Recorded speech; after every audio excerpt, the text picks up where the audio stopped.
तो साथियों, मैं अपनी बात रखता हूं और शेयर करते रहिएगा। 14 अप्रैल 2020 भारत के संविधान निर्माता, भारत रत्न डॉक्टर भीमराव अंबेडकर जी की जयंती पर जहां एक ओर पूरा देश अपने अपने घरों के अंदर बाबा साहेब की जयंती मना रहा था, वहीं दूसरी ओर बाबा साहेब से नफरत करने वाले, बाबा साहेब के नाम से चिढ़ने वाले और बाबा साहेब के संविधान को ना मानने वाले ऐसे असामाजिक तत्व हमारे समाज में, हमारे देश में रहते हुए बाबा साहेब के खिलाफ और भारत के संविधान के खिलाफ अपना जहर उगल रहे थे। जी हां साथियों, आपने बिल्कुल सही सुना कि संविधान और बाबा साहेब को ना मानने वाले लोग उसी दिन अपना जहर उगल रहे थे इस सोशल मीडिया के माध्यम से। साथियों, सूचना मेरे तक पहुंची, सोशल मीडिया पे मैंने देखा कि एक असामाजिक तत्व सोशल मीडिया पे किस तरीके से बाबा साहेब के लिए, संविधान के लिए और आरक्षण के लिए किस तरीके से जहर घोल रहा था। खून में उबाल जरूर आया, गुस्सा भी बहुत आया, लेकिन कानून की पालना करने वाले हम लोग, कानून के रास्ते पे चलने वाले हम लोग, भारत के संविधान को मानने वाले हम लोग चुप रहे और संविधान के दायरे में रह करके, कानून के दायरे में रह करके मैंने इस मामले की एफआईआर के लिए, इस मामले में मुकदमा दर्ज करने के लिए जयपुर के अंदर मैंने मेरे लोकल थाना क्षेत्र खो नागौरिया रिपोर्ट पेश करी। लेकिन वहां पर थाना एसएचओ साहब भवानी सिंह शेखावत जी ने रिपोर्ट लेने से साफ इनकार कर दिया। कोरोना वायरस के चलते भारत में लॉकडाउन जो कि अभी जारी है, तो मैंने भी प्रशासन से ना उलझते हुए, उनसे जिद बहस ना करते हुए, शांति प्रिय तरीके से मैंने अपना काम करते हुए इस असामाजिक तत्व की जानकारी मिली, जिस असामाजिक तत्व ने बाबा साहेब और भारत के संविधान के प्रति जहर घोलने वाला जो काम किया, उस व्यक्ति के प्रति मुझे और कुछ जानकारी मिली कि मुहाना थाना क्षेत्र के अंतर्गत यह व्यक्ति रहता है। तो मैंने भाई राजेंद्र जी से संपर्क किया कि राजेंद्र जी, यह समस्या है, यह इस तरीके का एक असामाजिक तत्व है, ऐसा प्राणी है जो कि राजपूत समाज से आता है और बाबा साहेब के लिए ऐसा लिखा इसने कि भारत का जो संविधान है वो कॉपी किया हुआ संविधान है, भारत का संविधान कॉपी किया हुआ है और भारत का जो संविधान है, जो कानून चलता है, यह दुनिया का सबसे भ्रष्ट कानून है, यह उसके वर्ड है। और आरक्षण के लिए जो उस बंदे ने कहा कि आरक्षण की इस देश में आग लगाकर युवाओं को विकलांग करने वाला, ऐसा उसके थिंकिंग के अनुसार जो उसने बात बताई है, साथियों शेयर करते रहें। कड़वा सत्य है, कड़वी सच्चाई है जो आपके सामने रखूंगा। झूठ का एक पुलिंदा भी आपके सामने नहीं होगा, पूरा का पूरा कड़वा सत्य आपके सामने है। घर बैठे हैं, शेयर करने का काम जरूर करें। तो साथियों, कल मैं और राजेंद्र जी और हमारे एक साथी हैं सांगानेर से अनिल बैरवा जी, हम तीनों साथी मुहाना पुलिस थाने गए। वहां जाकर के एसएचओ साहब को रिपोर्ट पेश करी राजेंद्र जी के नाम से। रिपोर्ट पेश करने के बाद में एसएचओ साहब ये कहते हैं, हीरालाल जी सैनी जी हैं थाना प्रभारी, थाना एसएचओ, प्रभारी साहब ये कहते हैं कि साहब इस मामले में कोई मुकदमा नहीं होगा। काफी जिद बहस हुई हमारी, काफी वार्तालाप हुई, और वार्तालाप होने के बाद में, जिद बहस होने के बाद में उन्होंने यह तक कहा कि आप मेरे को किसी ऐसे वकील से बात करा दो जो ये कहते हैं कि इस मामले में मुकदमा बनता है। मैंने कि साहब बताइए, जोधपुर हाईकोर्ट के वकील से बात कराऊं या जयपुर हाईकोर्ट के वकील से बात कराऊं या दिल्ली कोर्ट से बात कराऊं? आप कहेंगे उस वकील से बात कराऊंगा, लेकिन आपने जो बात कही है कि इस मामले में मुकदमा नहीं बनता है, इस मामले में SC/ST एक्ट नहीं लगेगा, इस मामले में IT एक्ट नहीं लगेगा, इस मामले में किसी प्रकार की कोई धारा नहीं लगेगी, इस बात को मैं गलत साबित कर दूंगा। क्योंकि मैं भी अगर थाने में आया हूं तो जानकारी जुटाकर ही मैं आपके समक्ष पेश हुआ हूं, और फिर आप मुझे कानून पढ़ाने वाला जो कानून का पाठ पढ़ा रहे हैं, आप मुझे वकीलों से मैंने राय ली है, मैंने थाना प्रशासनिक जो अधिकारी हैं पुलिस डिपार्टमेंट के अंदर, उन अधिकारियों से मैंने राय ली है, उन सभी से वेरीफाई करने के बाद में ही मैं आपके समक्ष पेश हुआ हूं। लेकिन थाना SHO साहब की जो तानाशाही थी, जो थाने के अंदर जो उनकी दादागिरी थी कि साहब केस नहीं लगेगा तो नहीं लगेगा, मुकदमा दर्ज नहीं होगा तो नहीं होगा, आपको जो करना है वो करो। उन्होंने हमारी रिपोर्ट हमें यूं फेंकते हुए पकड़ा दी कि साहब ये लो आपकी रिपोर्ट और आप जा सकते हैं। बड़े शर्म की बात है साथियों कि मैं एक परिवादी, भाई राजेंद्र जी परिवादी, थाने में एक अपनी पीड़ा को लेकर के हम मुकदमा दर्ज कराने के लिए गए, लेकिन थाना प्रशासन ये कहता है कि इस मामले में मुकदमा नहीं होगा। जब बाबा साहेब को संविधान का कॉपी करने वाला बता दिया, भारत के संविधान को, कानून को सबसे दुनिया का सबसे भ्रष्ट कानून बता दिया, अरे देशद्रोह से मुकदमा कम लगता तो बताइए मुझे आप। वो देशद्रोही है जो देश के कानून को भ्रष्ट कह रहा है, वो देशद्रोही है जो देश के संविधान को कॉपी करने वाला बता दिया उसने।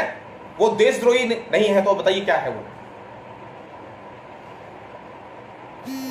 जब देश भारत के संविधान से चलता है और वो संविधान को गाली दे रहा है तो वो देशद्रोही है।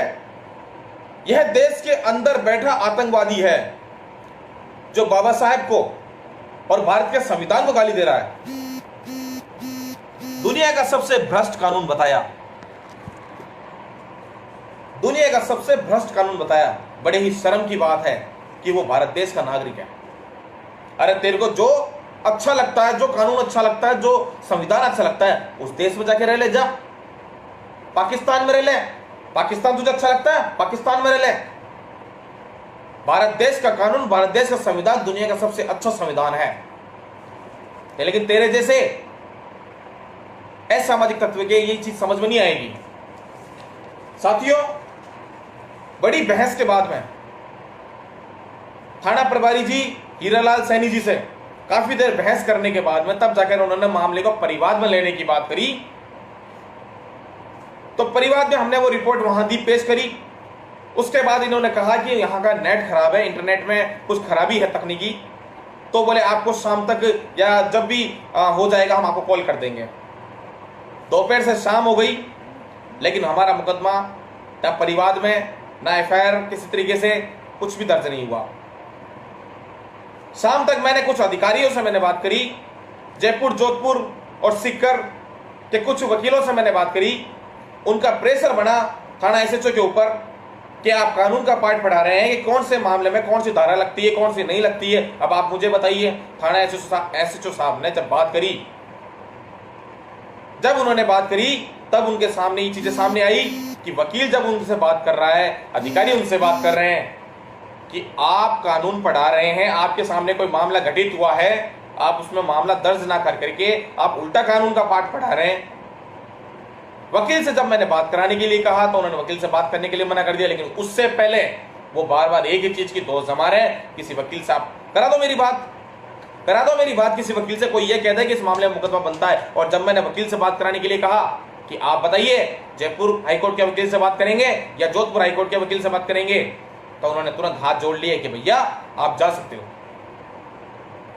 साथियों, मैं आपके सबके सामने जो रिपोर्ट है उस रिपोर्ट को एक बार पढ़ करके मैं पेश करता हूं, जो कि पुलिस थाना मुहाना के अंदर जो रिपोर्ट पेश की थी भाई राजेंद्र जी की तरफ से कि सेवा में श्रीमान थानाधिकारी महोदय, पुलिस थाना मुहाना, जयपुर, राजस्थान। विषय मुकदमा दर्ज कराने बाबत मान्यवर प्रार्थी राजेंद्र कुमार जी, एड्रेस है इनका मुहाना थाना क्षेत्र में, उम्र 26 वर्ष की ओर से अर्ज है कि दिनांक 14 अप्रैल 2020 को भारतीय संविधान निर्माता और भारत रत्न डॉक्टर भीमराव अंबेडकर जयंती के दिन एक असामाजिक तत्व जिसकी फेसबुक आईडी सोशल मीडिया पर राजेंद्र सिंह चौहान के नाम से है।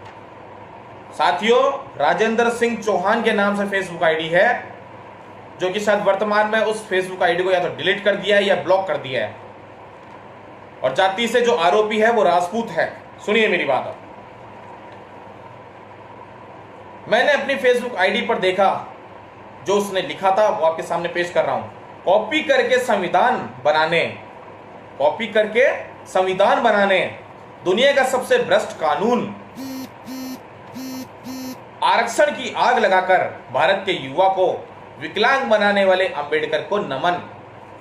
ये नमन नहीं कर रहा, ये श्रद्धांजलि व्यक्त नहीं कर रहा, ये बाबा साहिब का सम्मान नहीं कर रहा है, ये बाबा साहिब का अपमान कर रहा है, ये बाबा साहिब का अनादर कर रहा है। ये समस्त SC ST और बहुजन जो समाज है, जो बाबा साहिब को मानते हैं, संविधान को मानने वाले लोग हैं, इस कानून व्यवस्था को मानने वाले लोग हैं, उन सबके मन के ऊपर, उन सबके आस्था के ऊपर कुठाराघात कर रहा है। इसके बाद इस प्रकार इस असामाजिक तत्व ने देश के संपूर्ण SC ST वर्ग, बहुजन वर्ग, डॉक्टर भीमराव अंबेडकर व संविधान को मानने वाले लोगों का अपमान व अनादर किया। SC ST वर्ग डॉक्टर भीमराव अंबेडकर के प्रति नफरत, शत्रुता रखते हुए देश में आपसी दंगे फसाद भड़काने व मॉब लिंचिंग जैसी गंभीर घटनाओं को बढ़ावा दिया। मैं प्रार्थी राजेंद्र कुमार डॉक्टर भीमराव अंबेडकर को अपना आदर्श व हृदय मानता हूं। अभियुक्त ने मेरी भावना और श्रद्धा पर कुठाराघात किया। वह मेरे जीवनगत आस्थावान महापुरुष पर खुलेआम सार्वजनिक रूप से अपमान व अनादर किया, जिसके दस्तावेज जांच अनुसंधान के दौरान पेश कर दिए जाएंगे। इसके आगे जो रिपोर्ट है वो पढ़िए। अतः श्रीमान जी से निवेदन है कि प्रार्थी राजेंद्र कुमार की ओर से प्रस्तुत रिपोर्ट पर SC ST act, IT act, IPC की विभिन्न गंभीर धाराओं में मुकदमा दर्ज कर सख्त कानूनी कार्यवाही करें।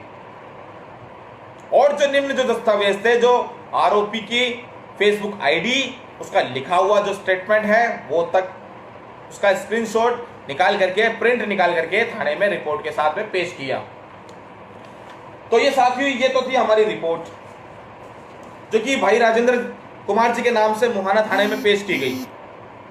इसके बाद रात को ये परिवाद की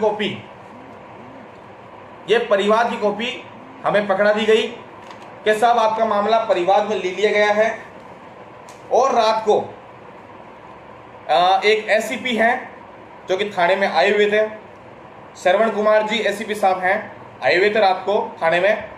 उनके सामने मैंने अपनी बात रखी कि साहब आपने मामले को अभी भी परिवाद में लिया है। आपसे वकील गणों ने बात करी, आपसे कुछ अधिकारी गणों ने बात करी, फिर भी आपने मामले को परिवाद में लिया है। तो SCP साहब ने अपनी बात रखी कि SHO साहब को दिन में मालूम नहीं था कि इस मामले में कौन सी धारा लगती है, या IT एक्ट बनता है या नहीं बनता है, SC ST एक्ट बनता है या नहीं बनता है, ऐसा SCP साहब ने कहा। बड़े शर्म की बात है, आप थाने के प्रभारी हैं, आप थाना SHO हैं, आप थानेदार हैं, लेकिन आपको यह नहीं पता कि कौन से मामले में कौन सी धारा लगती है, इस मामले में उचित धारा लगेगी भी या नहीं लगेगी।